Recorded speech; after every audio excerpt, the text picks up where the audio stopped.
안녕하세요. 놀라운 논란의 미스터 논란입니다. 토트넘에서 활약하고 있는 손흥민 소식입니다.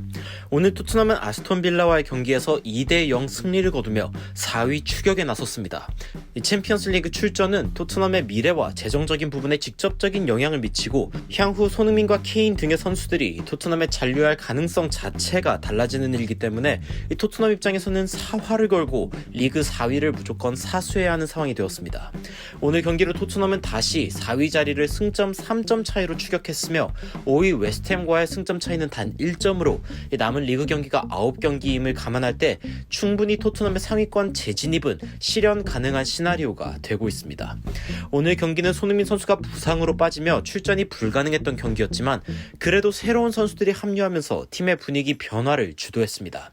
엉망이었던 팀의 분위기를 바꾼 무리뉴 감독의 경기 승리 후 인터뷰에선 무리뉴가 현 시점 가장 토트넘에게 중요하다 생각하는 이야기를 전했으며 이는 들으면 과거 손흥민 선수가 했던 인터뷰가 생각나는 부분이기도 했는데요. 무리뉴와 손흥민 이 두 사람이 여실히 월드 클래스임이 느껴지는 이유 어떤 내용인지 바로 들어가 보시죠. 무리뉴는 매치 오브 더 데이와의 인터뷰에서 가장 먼저 슬프다는 이야기를 했습니다. 승리 후 가장 처음 할 이야기 같진 않지만 무리뉴의 이야기를 들어보면 납득이 갑니다. 참 슬픕니다. 그래요. 물론 경기 결과는 기쁩니다만 이런 반응을 얻기 위해서 참담한 패배를 겪어야 한다는 것이 안타깝습니다.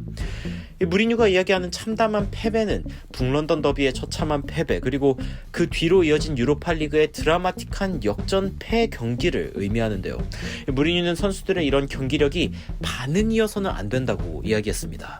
이런 경기력은 반응, 리액션이면 안 됩니다. 이런 상태는 영구적인 사고방식, 영구적인 팀의 영혼이어야 하며 이것이 우리의 다음 도전 과제이기도 합니다. 무리뉴는 이러한 정도의 노력, 헌신, 그리고 희생은 기본적인 기준이어야 한다며 결과와 무관하게 이러한 부분들은 팀에 변하지 않는 부분이 되어야 한다 강조했습니다. 무리뉴는 자신들의 직업을 의미있게 만들어주는 사람들, 사랑하는 사람들, 그리고 이 클럽을 사랑하는 팬들을 위해서라도 그러해야 한다고 말했는데요. 무리뉴는 오늘의 경기를 보고 슬펐다고 이야기한 부분에 대해 보충 설명을 했습니다. 저는 오늘 보여준 정신력이 가능하다는 것을 알게 돼서 좀 슬프기도 합니다. 저는 제 마음을 최대한 터놓았고 제 20년 경력에 대해 말했으며 선수들이 이번에 잘 해냈다는 것이 기쁩니다. 무리뉴는 이번 경기에서 경기한 것처럼 다른 경기에서도 해주기를 바란다면서 오늘의 라인업에 대한 이야기를 간단하게 설명하기도 했습니다. 저는 이 팀이 좀 더 다른 정신력, 겸손함, 정직함, 단순함이 필요하다 봤습니다. 탄강가, 로돈, 비니시우스, 16살 유스 2명은 현재 자신의 꿈을 이루며 살고 있습니다. 무리뉴는 오늘 경기 수비에 탄강과 로돈을 동시에 기용하며 젊은 수비진을 갖췄고 수비진에서 가장 나이가 많은 것은 중앙 수비수인 산체스로 만 24살이었습니다. 공격진에는 비니시우스가 리그에서 처음으로 골을 기록하기도 했는데요. 무리뉴는 이러한 변화들을 만든 이유에 대해서 이 선수들이야말로 현재 자신의 꿈을 이루면서 살고 있다는 벅찬 감정으로 나아가기 때문이라며 이 팀 전체가 지금 자신의 위치에 대해 감격하고 나아가야 한다는 것을 강조했습니다. 이러한 인터뷰를 살펴보면 당연히 가장 먼저 떠오르는 한 선수가 있죠. 손흥민 선수의 과거 인터뷰가 상당히 무리뉴가 원하는 바에 근접했는데 어떤 이야기인지 바로 살펴보시죠. 손흥민은 과거 티에리 앙리와 함께 인터뷰를 했던 적이 있었는데요. 앙리는 손흥민 선수를 인터뷰하면서 왜 항상 손흥민 선수는 웃고 있나요? 라고 직접적으로 물어본 적이 있었습니다. 많은 분들이 기억하실 것 같은데요. 제 경기 리뷰 영상에도 많은 분들이 손흥민 선수가 늘 웃는다면서 어려운 상황 가운데에서도 어떻게 웃을 수 있는지 의아해하는 댓글들 역시 꽤나 많이 찾아볼 수 있었습니다. 앙리는 자신의 주변 사람들도 손흥민에 대해 항상 웃는다는 이야기를 했는데요. 왜 항상 웃고 있냐는 앙리의 질문에 손흥민 선수가 했던 대답은 어쩌면 무리뉴가 가장 토트넘에게 원하는 대답 그 자체이기도 합니다. 그 질문에 대해 손흥민 선수가 이렇게 이야기했습니다. 저는 제 꿈속에서 살고 있습니다. 믿기지 않습니다. 프리미어리그에서 뛴다는 것이 정말 행복합니다. 무리뉴와 손흥민 선수는 둘 다 living in my dream, 즉 꿈을 현실로 이루며 살고 있다며 이 상황을 당연하게 생각하지 않는 감사와 감탄의 마음을 중요하게 생각하는 모습을 보여주었습니다. 그런데 이러한 무리뉴의 말과 손흥민 선수의 인터뷰가 정말 중요한 이유는 이러한 감탄의 능력이 무기력을 이기는 아주 중요한 열쇠이기 때문이며 토트넘이 필요한 처방이기 때문입니다. 유로파 탈락, 북런던 더비 패배, 손흥민 부상, 이 굵직한 사건들이 연달아 일어난 토트넘은 무기력에 머무를 수 있었지만 다행히 아스톤 빌라전을 딛고 일어났습니다. 무리뉴는 16살 유스 2명을 벤치에 앉히며 1군 선수들을 제외할 만큼 이번 경기에 신선한 멘탈리티를 필요로 했고 선발 라인업 역시 파격적이기도 했습니다.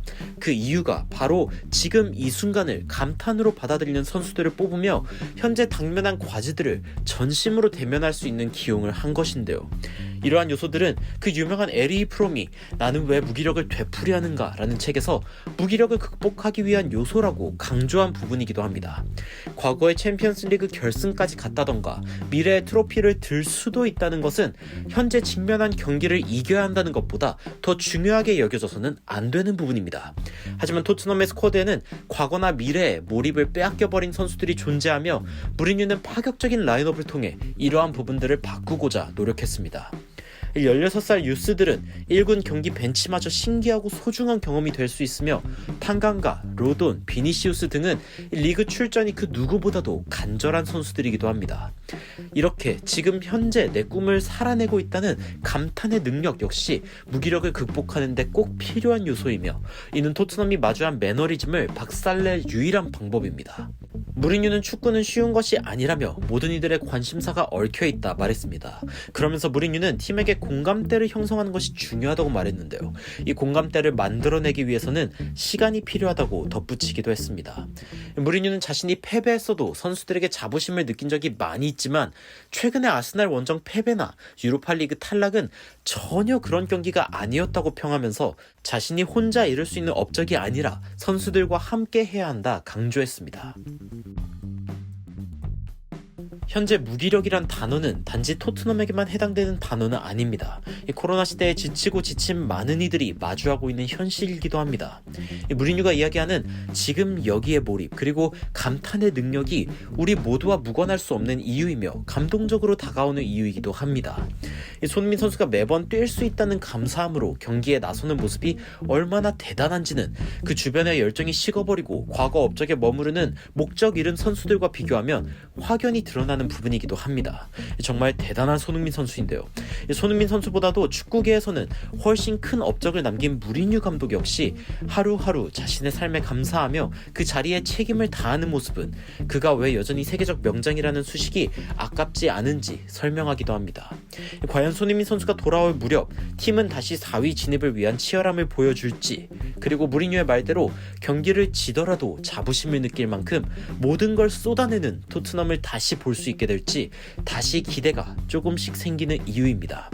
선수들과 함께 토트넘을 일으키려는 무리뉴 감독 그리고 돌아올 손흥민 선수 응원하겠습니다. 추가적으로 흥미로운 외신 소식이나 해외 반응이 있으면 전달드리도록 하겠습니다. 놀라운 논란 전해드리는 미스터 논란이었습니다. 시청해주셔서 감사합니다.